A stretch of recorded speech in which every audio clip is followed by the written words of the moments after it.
this week it is the new season for North Carolina. It's like the second weekend for the new season? Yeah, that's right. So we've got the new the new season started up. No. I was just sitting in for a little bit.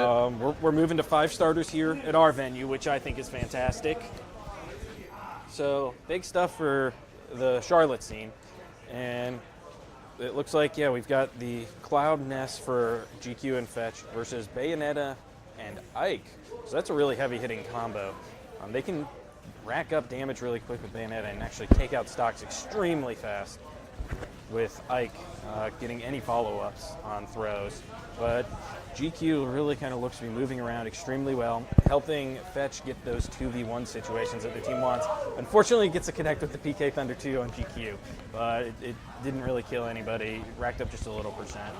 And wow, there's the charged side B, almost taking out the stock. Surprised that Bayonetta was actually able to survive that. All right. I got this working now. My mic fell like 3 times. Yeah. Now, the one thing, Fetch and GQ are doing a really good job of controlling the stage and splitting up the Gravy Boys. And it looks like, Fetch is just going to throw her off and let GQ do a lot of this 1v1 that he seems to really be dominating against this Ike with.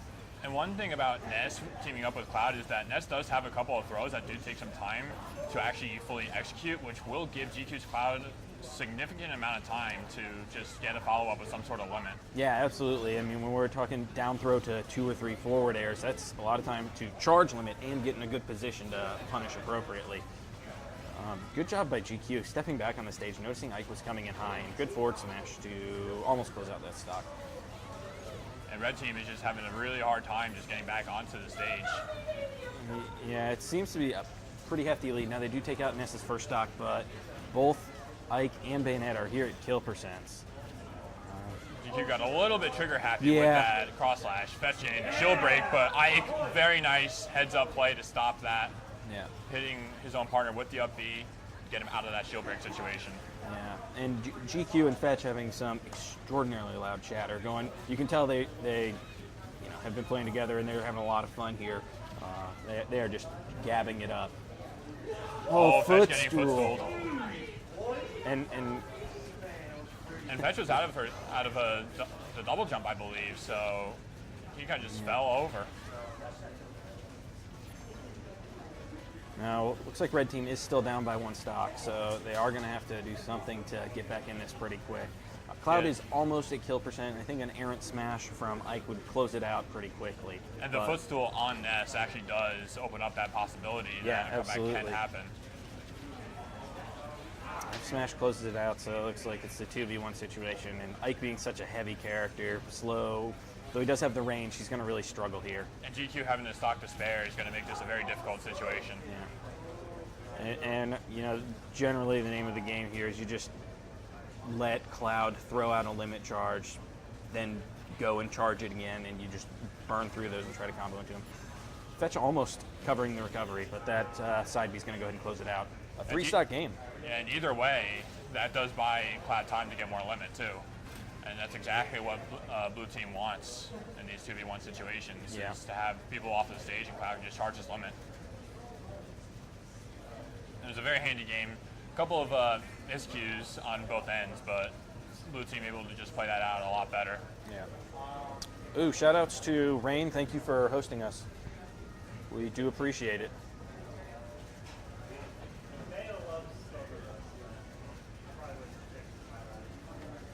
And Bayonetta is pretty interesting in teams. I was not a fan of it at first, at least in the earlier game, but then I started, actually it was Antayami who started using Bayonetta more in teams, and I actually started to get really used to it, and got some really crazy things going with Witch Time.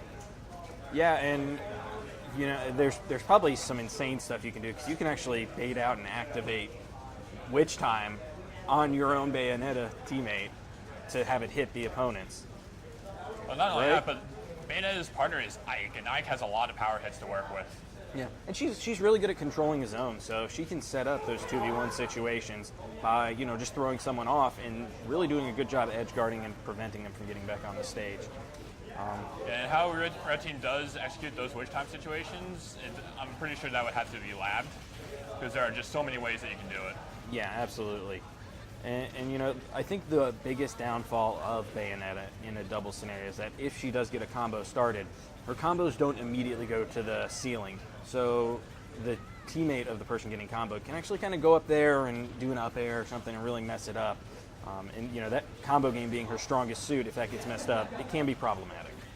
Now, one thing I would like to see the Ike do more is jab, because he'll get behind GQ, and then he'll try and do a grab of some sort, or a slower attack when jab would come out faster and would most likely get the hit. Yeah.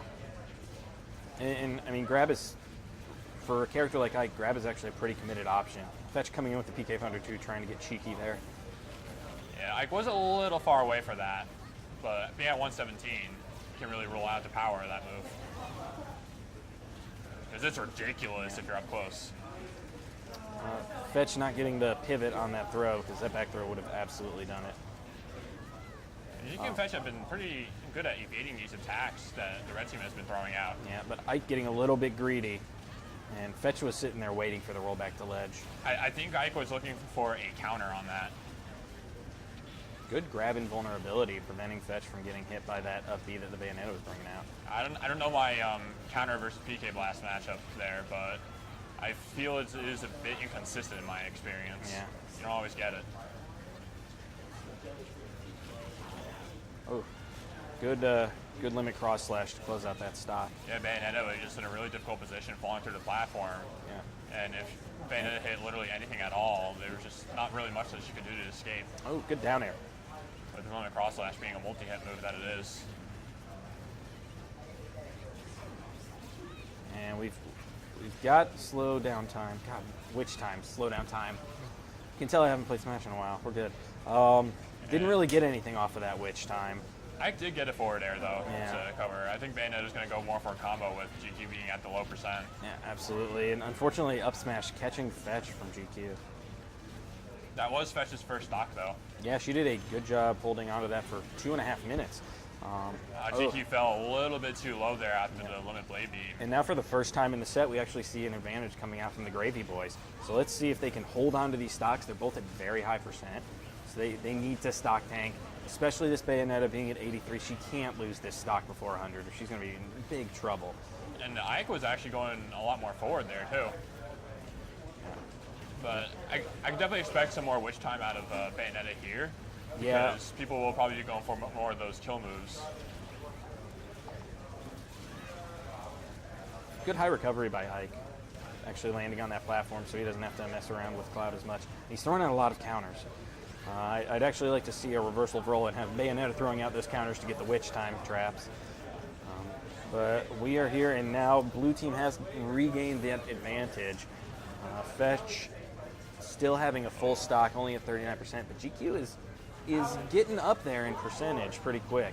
And a moment ago, there was a little bit of miscommunication between GQ and Fetch, where Fetch was going for the down throw, but she didn't go for any sort of follow-up, thinking that GQ was going to go for a limit. Yeah, and if But Bayonetta's percent was really low. and wow, there it goes. Is he going to take the stock? Okay, I think GQ has to take the stock there because he's so much of that team's kill power. I mean, aside from back throw, which there you go. But Ike's still living. Yeah, and PK Thunder 2 comes in, doesn't hit anything. And Ike did survive 2 really big hits up to that point. Yeah. That dash attack, still not going to do it. And does do that recovery. And that's the biggest thing right and now. up tilt closes it out. So now we've got a 2v1 for red team. They are both in a pretty big percent deficit. But And Ike's rage had a bit to do with that too, because Ness's percent was pretty low. yeah, and that up tilt, man. To think it, dash attacking his own teammate. That's pretty imperative. You don't do that when your percents are so high. Cloud could probably kill either of them as long as he's not in center stage with a limit cross slash.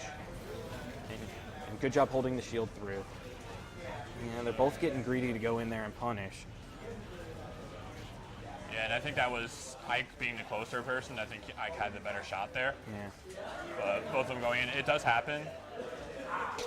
GQ closes up Bayonetta, and now he's got the percent advantage going into this. Yeah, Rage Ike is still no slash though. Yeah, and he can bait Ike in though with these limit charges, and that's really going to pressure Ike to have to approach.